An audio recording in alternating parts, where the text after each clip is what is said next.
Good morning, student. How are you? I hope all of you will be fine.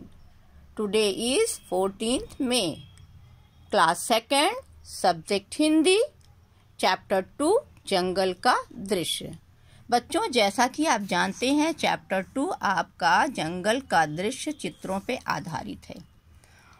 आप लोगों को चित्रों के बारे में मैंने पूरी जानकारी दे दी थी। कौन क्या कर रहा है, कौन बैठा है, कौन क्या कर रहा है, कहाँ जा रहा है, कहाँ पे है, क्या लिया है, सारा कुछ मैंने आप लोगों को चित्रों को बता दिया था। और इसी के आधार पर, इस चित्रों के आधार पर ही आपको प्रश्न उत्तर लिखना है, जिसको मैंने पहले आप लोगों को क्वेश्चन आंसर दिया था। देख लीजिए सारे चित्रों को अच्छे से, एक बार फिर से आप लोग देख लीजिए। कौन कैसे बैठा है, कौन क्या कर रहा है, किसके हाथ में क्या है, कौन कहाँ पे बैठा है, हाथी के ऊपर क्या है, पानी में क्या है, कछुआ कहाँ है, शेर क्या कर रहा है, गैंडा क्या कर रहा है, और सारे कुछ चित्रों को आप ध्यान से देखिए और समझिए। मैंने आप लोग को पहले ये प्रश्न उत्तर बता दिया था, लिखवा दिया था। क्या था? चित्र में सांप कहाँ है पूछा था। चित्र में सांप कहाँ है? तो चित्र में बच्चों सांप कहाँ था? पेड़ पर था, अपनी पूंछ को लपेट कर लटका था। हाथी के ऊपर कौन बैठा है? तो बच्चों हाथी के ऊपर कौन बैठा था? आप जान रहे ना, कौवा बैठा था, जिसको मैंने आप लोग को लिखवा दिया है। बंदर के हाथ में क्या है? बंदर के आपने हाथ में देखा होगा, बंदर के हाथ में सेब था। बंदर लटका हुआ था पेड़ से और हाथ में सेब लिए हुए था।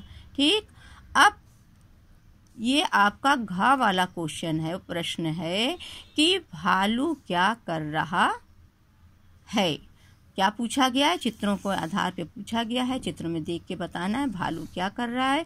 तो बच्चों भालू क्या कर रहा था? पेड़ के कोटर में से कुछ जो घोंसला था, कुछ हाथ से निकाल रहा था। आपने ये, और मैं आशा करती हूँ कि आप सभी बच्चों ने अपने रफ कॉपी में सुंदर सुंदर राइटिंग में इसको लिख लिया भी होगा और याद भी कर लिया होगा। आज मैं आगे का प्रश्न उत्तर आप लोग को लिखाती हूँ और बताती हूँ और एक्सरसाइज भी बताऊंगी।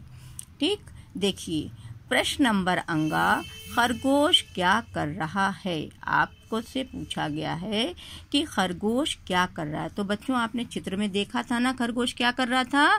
खरगोश गाजर खा रहा है। खरगोश क्या कर रहा है? खरगोश गाजर खा रहा है। फिर शेर क्या कर रहा है? आपसे पूछा गया शेर क्या कर रहा है।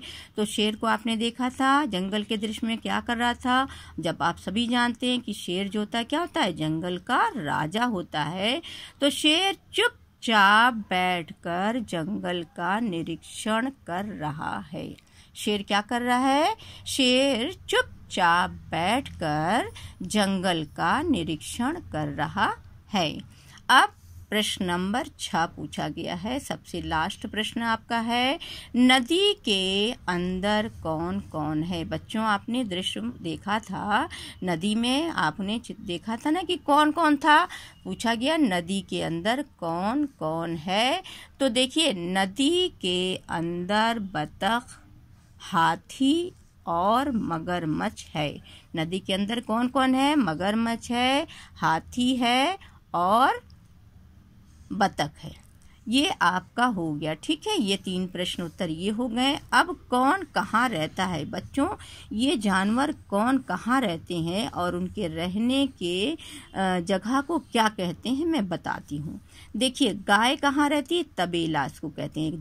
गाय जिस जगह पे बांधी जाती है उसको क्या कहते हैं? तबेला कहते हैं। सांप कहाँ रहता है? आप सभी जानते हैं कि सांप बिल में रहता है। बच्चों सांप का तो कोई घर होता नहीं है, तो सांप के रहने की जगह को बिल कहते हैं। चिड़िया कहाँ रहती है? चिड़िया घोंसला बनाती है। कहाँ रहती है? घोंसला बनाती है पेड़ पर, कहीं ताक में, कहीं मूके में, कहीं पे भी वो घोंसला बनाती है। और वो चिड़िया कहाँ रहती है? घोंसले में रहती है। अब देखिए ये है खा, हिरण कहाँ रहता है बच्चों? हिरण कहाँ रहता है? हिरण का तो कोई घर नहीं होता है। हिरण कहाँ रहता है? जंगल में घूमा करता है, जैसा कि आपने देखा है जंगल का दृश्य। मगरमच्छ कहाँ रहता है? मगरमच्छ कहाँ रहता है? यहाँ पूछा जा रहा है कि कौन कहाँ रहता है। तो मगरमच्छ कहाँ रहता है बच्चों? पानी में रहता है। मगरमच्छ कहाँ रहता है? पानी में रहता है।